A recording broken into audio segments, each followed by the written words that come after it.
you're looking to install Kodi on your Roku stick, you should know that there's no direct way to install it since Roku doesn't support Kodi natively.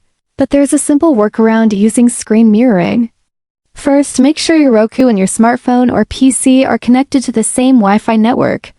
On your Roku device, go to Settings, then Open System, and then Screen Mirroring and set it to Always Allow. If you're using an Android device, enable Screencast or Smart View from the Quick Settings and select your Roku device.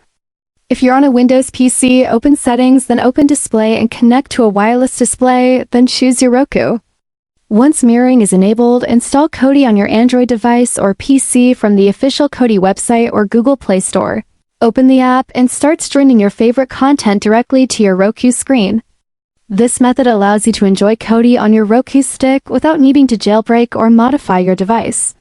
If this video helped you, don't forget to like, subscribe, and leave a comment below.